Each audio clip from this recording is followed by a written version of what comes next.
Good evening and welcome back to Woke Nation. We have a new episode here. This is, I think, um, number 4 or something like that in our little quick thought series. I wanted to talk about something that's been raised recently in legislation, and it's the topic of vaping. I'm sure you've all seen. Dang this camera! Hold on a second.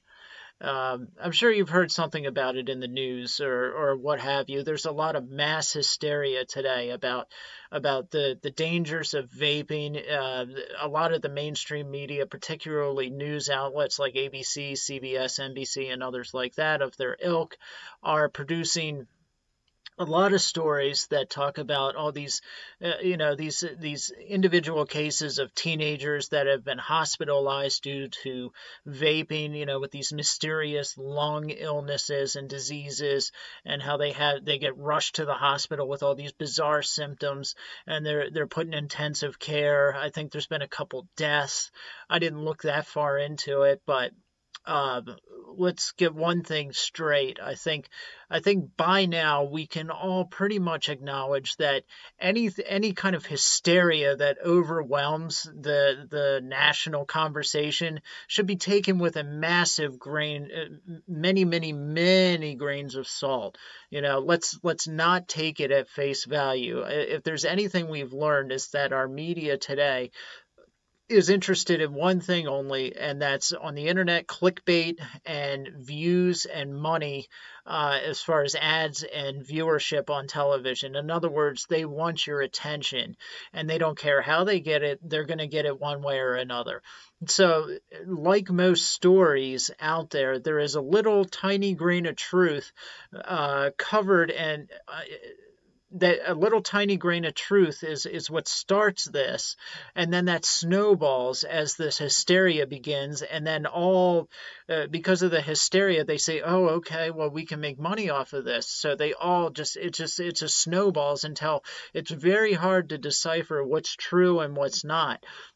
I'm not even going to attempt to really dig deeply into the whole debate over vaping, except to express a couple concerns. Number one, as I said before, we should be immediately suspicious whenever there's a public health crisis and hysteria following quickly on its heels, especially when you see, as I have, videos coming out of congressional videos where people speaking on behalf of the vaping industry are demonized by people like Rashida Tlaib in one of the videos that I saw. It's the same kind of and Rashida Tlaib was introducing the same kind of emotional line of argument that her and her Democratic followers on the far extreme left. It's the same type of thinking they use to make us believe in the Russian hoax. Or not that I'm saying these things are linked, but I see the same approach in this vaping issue that I did with the Russian hoax, with this Ukrainian thing, just anything that the media latches onto. Rational thinking and actual objective evidence is thrown out the window, and what replaces it is just an emotional response. And anybody who wants to actually think clearly and concisely and actually look at what's going on for what it is demonized and told, in the case of the vaping, told, you don't care about our teenagers, you don't care about our kids. And this is absurd. So, I mean, that's number one. We should not believe the hysteria. Tone it down about 6 or 7 notches, and you'll be starting to get closer to what the truth probably is. Second, if you do actually do some real digging into what's being talked about in this whole vaping nightmare that they claim our country's been pressed into, what you quickly see is that almost all of the illnesses and almost all of the deaths and almost all of the health-related issues that people are having are not because of tobacco-related oils or vaping juices or whatever you want to call it, or the CBD or any of that kind of stuff. I don't know a whole ton about it. I do vape, by the way. just so we're clear here. But I'm trying to keep my personal subjective opinion out of this portion of what we're talking about here, at least. Um, but most of the people that have had issues are not because of regular tobacco, nicotine, vape flavors, and all that kind of stuff. It's because of illegal THC or marijuana flavors that are basically on the black market that you buy off the street. So almost all of these people that are having health issues are because they are vaping fluids that they have bought illegally off the black market, just as you would buy marijuana or any other illicit substance. And that's what's causing the overwhelming majority of these illnesses is illicit, illegal, black market, THC-based, marijuana-based fluids, vapors, fluids. So it is not the tobacco fluids that you would buy, or the bottles of vape that you would buy at a legitimate store down the street. That is not what is on the whole causing these issues. So that's number two, and you will not hear that from most of the reporting. I mean, they may say it, with an asterisk as a footnote at the very bottom of the story, but that's not something they want to emphasize because that would reduce the hysteria, and they're all about just creating pandemonium and fear. Third, think about the money here. Why is it that before a legitimate actual investigation can take place into the vaping industry, they're seeking to ban it, when very easily all they could do is just put in place regulations and stipulations and maybe raise the age of the people that can actually purchase the stuff legally, enforce IDs the same way we would with liquor or tobacco. Why not do that instead of just going outright and banning the stuff? If you look into this, I mean, think about it just for a minute. Who is being harmed by the vaping industry? Money talks. Let's not be deceived. Let's not be naive here. If somebody's looking to ban an entire industry that is taking millions of people away from big tobacco, would it not make sense maybe that big tobacco with their lobbyists in Washington are behind the push to ban vaping nationwide? I mean, as we speak, the Trump administration is talking about and has been talking about for several weeks now. Melania Trump is spearheading, I believe I've heard, this movement to ban nationwide vaping flavors, so that the only ones that would be legal would be menthol and regular tobacco, which is, I mean, you might as well just drink a whole bucket of puke. I mean, you're basically killing the industry at that point, and they know that, and that's the whole intent, is to kill the industry. But why all of a sudden? You can't make me believe that just because and I'm not saying this to be callous. It's tragic if anybody dies from anything, and if people are dying from vaping, it should surely be investigated. But a handful of people end up sick, and we're gonna ban the entire industry. When right over there, big tobacco is killing 400,000 people every year. And yes, there's regulations. Yes, there's stipulations. Yes, they're doing everything their damnedest to enforce ID purchases, so you can't be under 18 and buy a pack of cigarettes or whatever the law is at this point.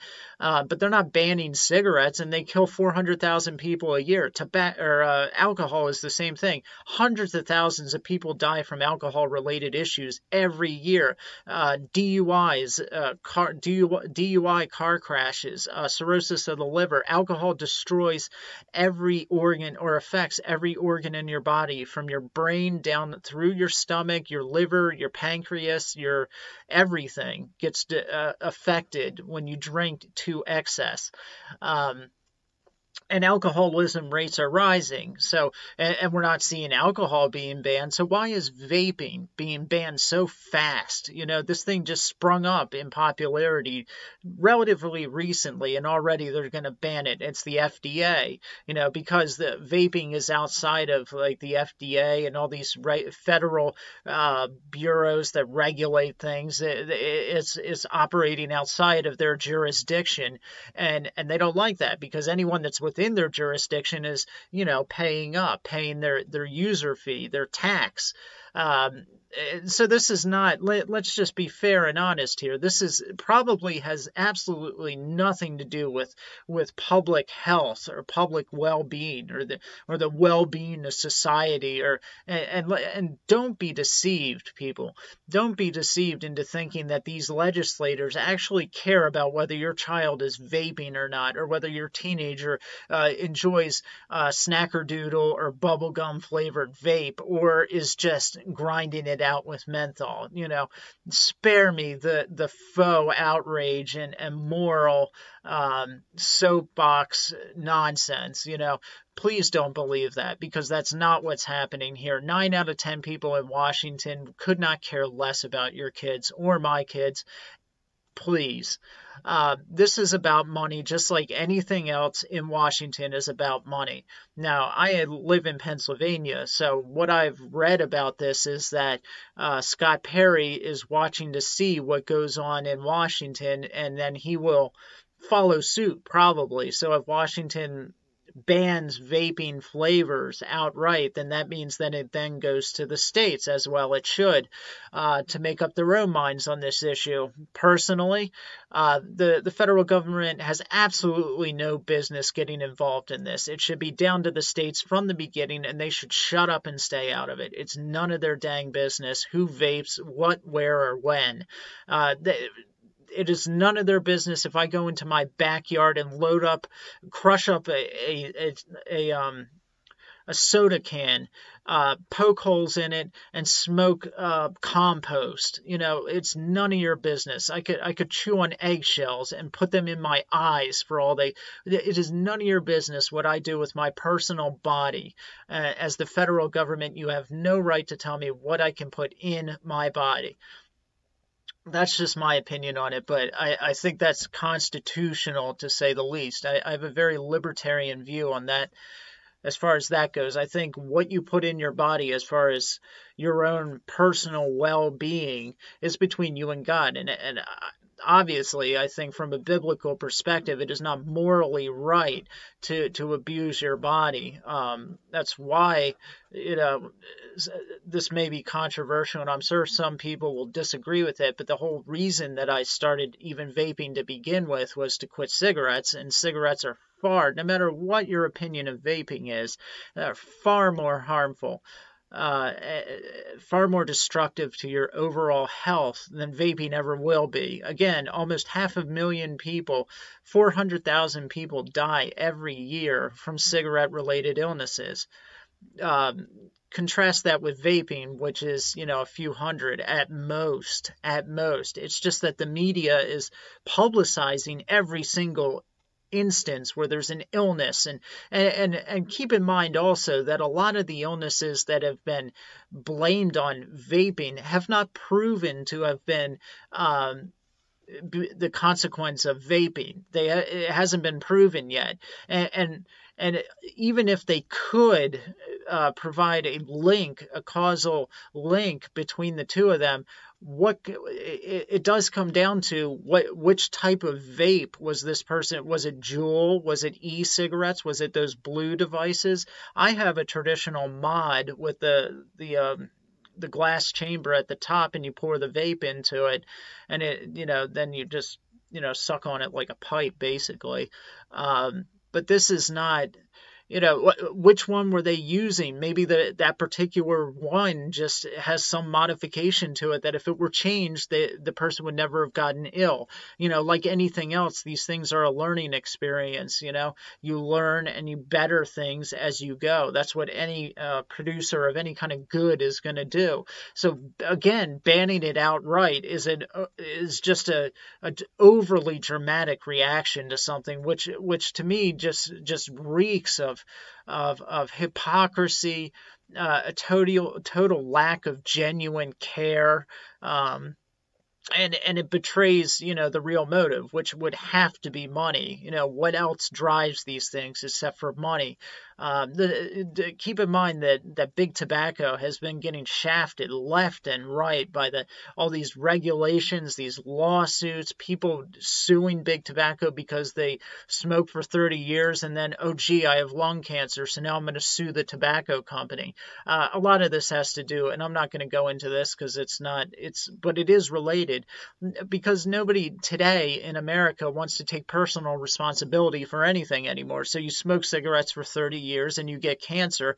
You knew that cigarettes could give you cancer. It's your fault you have cancer.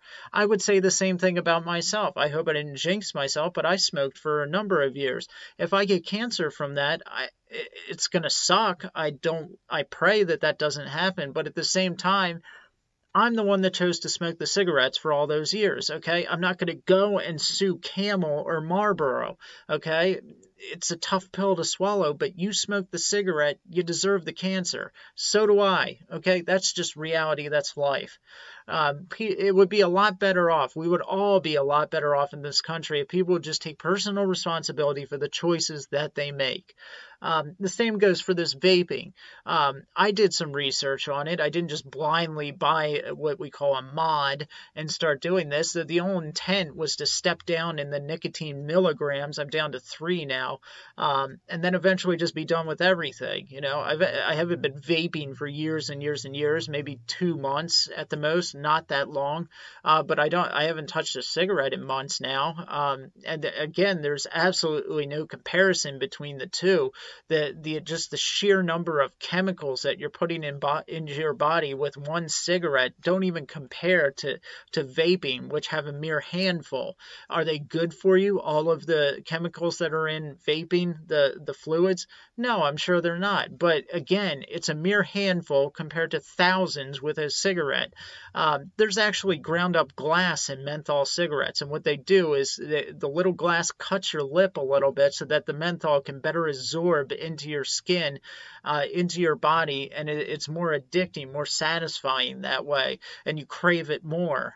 You know, so they're actually putting ground up glass in cigarettes. You're not going to find that in vaping. Also, the nicotine milligrams, you can step down in the amount of milligrams that you're taking in with the vaping fluids. You know, I'm down to 3 milligrams, then it's down to 1.5, and then 0, and then you're done. This is how I get off things. You know, it's how I had to with maintenance programs when I was addicted to certain things that I've talked about in other podcasts. I had to go into a maintenance program. Doing cold turkey for me has never worked. In fact, it always just backfires. So this, you know, again, let's just have a little perspective here. Millions of people now have used vaping, whether it's Juul or e-cigarettes that came out first. I remember when I used to walk past people doing it with the little e-cigarette, the vapor coming out, and they thought they were cool because they get to do it at a pagoda in the mall. And I thought it was so stupid, and I was like, I'll never do that. Never say never. Anyway, but you know, there's so many different variations on these things, whether it's Juul or these new blue things that came out, or the e-cigarettes or the mod vape that I have. I guess the more traditional component thing. And millions of people now use them to quit cigarettes. And they're now the counter argument to that is that a lot of teenagers are being enticed by all these different flavors to start vaping, and then they abuse them. You know, there's been stories that I've heard where some teenagers actually drink the fluid. But you cannot blame vaping companies for stupid teenagers. I'm sorry, and I'm not trying to be harsh. You know, if your child has ended up in the hospital because he drank a vaping fluid, this is how he learns the tough way.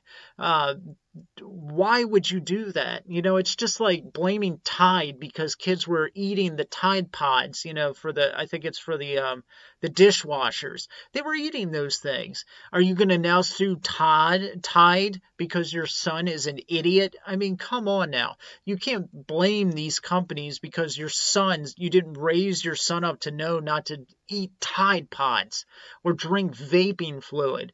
Where are we going to Are we going to sue like landscaping companies because your son chews on grass? I mean, come on now. Uh, Anderson Windows is going to be sued because your son gets his rocks off by smashing his head just randomly through glass, and now it's Anderson Windows' fault. If you hadn't made that glass so squeaky clean and shiny, my son wouldn't have put his head through the window. Come on. Again, people just refuse to take personal responsibility for their own stupidity and for their own issues. If I believed in evolution, I would say this is clear proof of natural selection, weeding out the idiots. But I don't. It doesn't change the fact that people that eat Tide Pods are just idiots no matter what. But I felt like I had to say something about this because I went into the vape store near my house because I had to buy it's a filter basically for the mod, and the lady in there they had all these signs up there, saying illegal, illegal, illegal in front of all these bottles, and I was like, what is that about? And she said, well, we wanted people to get an idea for what this shop would look like if all these bans go through. Basically, every bottle you see up there would be illegal. I mean, in reality, they would have to get rid of everything. It wouldn't just be sitting there, but you get the idea. And the store would have to fold and then go under. I mean, all these places would go under. So you're basically driving out of business all these legitimate business operations. They carded me the minute I walk in there. I look like I'm over 16, or at least I think I do. I've never been in a vape store yet that hasn't carded me, so it looks like they're doing their job and keeping underage minors out of there. And if there happens to be an 18 or a 19-year-old who goes into a vape store, produces his ID, and then walks outside and drinks this stuff, I say you got what you deserve. You deserve to have your stomach rot out from underneath you, you bonehead. What? I mean, who does that? At a certain point, you just need to admit, my son is stupid. I went to college, my wife went to college, my son eats Tide Pods. I mean, you got to do something in this life, I guess. And everyone has gifts, and my son's gift is eating Tide Pods and drinking vape fluid. If there's a PhD in stupidity, he has it. And a master's in moron. But but the media latches onto this stuff, and because nobody wants to take responsibility, they just latch on to the vaping industry. It's your fault that our sons are stupid and that we didn't raise them to have common sense. It's your fault that we didn't teach our kids, let's not drink in the game called let's drink and eat everything under the sink is not the best game to play. That's the game you never play. But you didn't teach your kids that. You told them that Comet was something that you should just pour over your head and ha ha ha ha ha. No. I mean, come on. Where are the parents in this? Where are the parents keeping their kids from drinking vape fluid? Where are the parents keeping Tide Pods out of their 17-year-olds' ravenous fingers? I don't understand it. But what I do know is that this is just another instance where the federal government and now the state governments are just cramming their hands into our, just basically like a giant person over your house, just reaching their hands completely around your house and looking in all your windows. What are you doing in there? I want a piece of that action. That's all this is just them just over inserting themselves into every issue they can possibly get themselves involved in. It may be, I know a lot of people won't agree with me, but I think that a lot of our issues with drugs would be solved if we would just decriminalize them. That doesn't mean that we support drug abuse, and that doesn't mean that you go so far as some of the places in Europe, like in Amsterdam, where they used to have clinics with clean needles all ready for the junkies to come in and shoot up with, so that you're giving them a safe place. The argument was, at least they have a safe place to shoot up, and if they overdose, the police and the paramedics are there with Narcan to.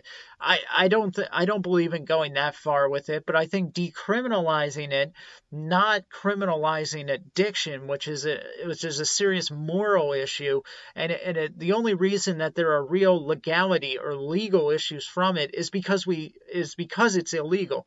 And you may say, duh, but no, actually no. if it was decriminalized, if being in possession of it was not a crime, but rather something else in the manner of getting them help could be worked out with it. One major step would be to take the rehabs out from the clutches of the insurance companies, privatize the rehab clinics so that they are owned by private citizens and by doctors, their own private practice, so they can determine what they will charge for a patient coming into the clinic. Instead, what's happened, just like almost anything else in America, is that a lot of these rehabs and these maintenance programs like methadone and Suboxone, they realize that addiction is big business. So here's a big part of the pie that we want to slice of, and so they charge, I mean, astronomical amounts of money for methadone, for Suboxone. Suboxone is being taken to court by the government, I believe, in the largest fine ever levied, I think, on a maintenance type drug so far. I think it was $1.2 billion because Suboxone was selling their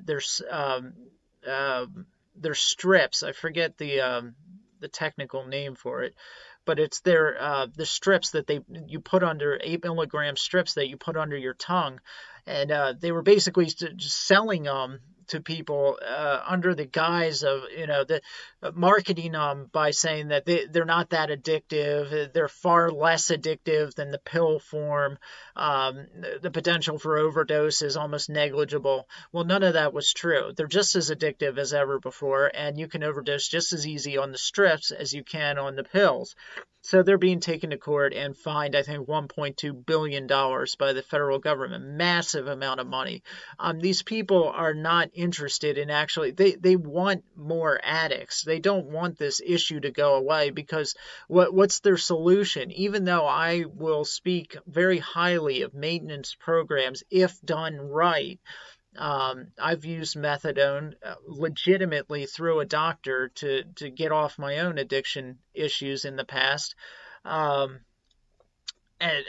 just look, their solution to addiction is further addiction. Now, again, I see both sides of this because I would also say that the best way to get off illegal drugs is with doctor prescribed maintenance drugs. Going cold turkey almost never works unless you've only been abusing your substance for like 5 or 6 months. It's just not going to work. At least not for me, it won't. And for most other people, put it this way, the relapse rate for people on heroin coming out of a 30-day rehab, which is a traditional rehab, is upwards of 90%. I think it's upward near 98% of people that first use rehab to get off of heroin will relapse and return. 98% of them. I know I was one of that 98%. It's almost impossible not to be. In fact, I would say that probably most of that 2% don't return because they die. Almost everybody's going to go through the program more than once if you've been using dope for any significant portion of time. So, and it, on the decriminalization, just think of how many countless people, how many lives would be saved if there wasn't such strict penalties for drug dealers that maybe give a dose out to somebody, the person takes it in their apartment, overdoses, the drug dealer flees the scene, the person dies. And the drug dealer is always going to flee the scene if he's facing life in prison. So decriminalize the drug. He will call 911 because he's not facing life in prison at that point, and the person's life is saved, and they can potentially get help immediately. Now, obviously, there's more that needs to be worked into what I'm talking about, but criminalizing addicts accomplishes absolutely nothing. Taking somebody who has really no criminal background whatsoever but has an addiction issue, arresting them and then putting them in prison, all it does is turn them into a criminal, an actual criminal as a person, because you're putting them in a prison that is full of career criminals, some people that are there for life. There is no compartmentalization for the most part amongst prisoners. So you're putting somebody who has no real criminal history but was arrested for having a bundle of heroin. Let's say they were a good kid that just got caught up in drugs, but they've never stolen, robbed, or raped, or pillaged, or murdered, or all these things. They finally got caught with a bundle of heroin. Bam, you're going to jail for, let's say, 6 months. Whatever. They violated parole, probation, whatever. They kept peeing dirty. Who cares? But then you put them in there with people that are in for life. Rapists, career robbers, arsons, the list goes on. And then so they, and because they're arrested and put in prison for just this bundle of dope, there's this bitterness towards the legal system. Maybe they wanted to get help, but they didn't know how. And now they don't have a choice about getting help. They're thrown in the clink instead. Drugs are just as readily available in a lot of prisons, and then they're put in prison with a lot of criminals who are going to associate with on a daily basis. And these are not people that are interested in the addict kicking his addiction and learning from this 6-month stint, let's say, and bettering themselves and getting out and turning their life around, repenting of said sin and turning their life to Christ, going to college, bettering themselves. These criminals have no interest in that. What they're going to do is take the person under their wing, feed the bitterness that the person the addict already has towards the legal system now, and they, by the time they get out in 6 months, you have an actual criminal, somebody who has all the attributes of an actual career criminal now. And then they will go on to reuse the drug because you've given them no reason not to. And this time they will rob and steal and do all these other things, and they'll be right back in prison where they started, 10 times worse off. And then they'll spend several years, and it's just a cycle that goes on and on and on. If you had just not put them in jail in the first place, and instead maybe put them in a privatized rehab system that is ran by a doctor who sets his own rates, that's actually affordable for the average person in the street, who can maybe subscribe medication that is no longer through the insurance company, but these companies charge whatever price they want, so that there's competition in the market. Am I the only one that thinks of these things? It's an outrageous dichotomy that they give you, this false dichotomy when they say, look at the system, how broken it is. So it's either this, the broken system, or socialism. Well, no, actually, how about it's neither of those? How about we go back 60, 70, 80 years in this country when doctors' offices were privatized, when their practice was privatized, where they could work out payment agreements on their own with their patients. So it doesn't have to be government-regulated socialist healthcare system, which is crap, or the overpriced insurance system that is there today, in which doctors are just afraid to even sit down and have a conversation with the patient, let alone try to work with them if they can't afford the medication because their insurance runs out. Goodbye, see you, don't care about the cancer, just don't come here because your insurance isn't paying for it anymore. It's a joke.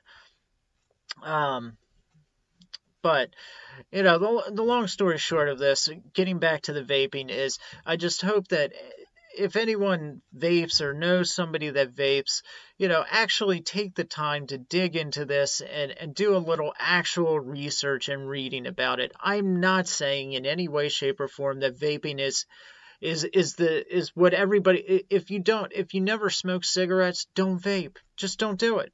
I would say that, nobody should just go and vape. It's not something to just start doing. But if you want to get off cigarettes and you're quitting cigarettes, and it's a good way to do that, a less harmful method of, if you don't believe that you can just quit cold turkey, because I know I can't.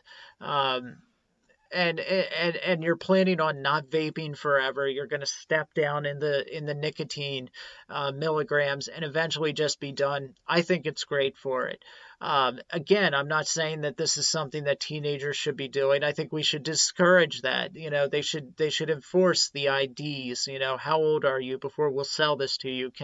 I need proof. Let me see your driver's license. This is common sense stuff. The same stuff they do for cigarettes or alcohol. Why can't we just do it for vaping? You know, and yet the alcohol industry will kill thousands and thousands and thousands of people every year. The tobacco industry will kill upwards of half a million people every year. And yet still, when somebody thinks of something else, that's just a tad bit less dangerous and you can use to get off big tobacco, they'll squash it again and create national hysteria, just like they are doing with this. And then we all get to feel good about ourselves. We saved our teenagers. Put away the vape and go buy a pack of Marlboros, you delinquents. All right. Well, anyway, that's the episode for this week. Do a little research on that vaping. We'll be back next week with another episode, of course, as always. In the meantime, good night and God be with you.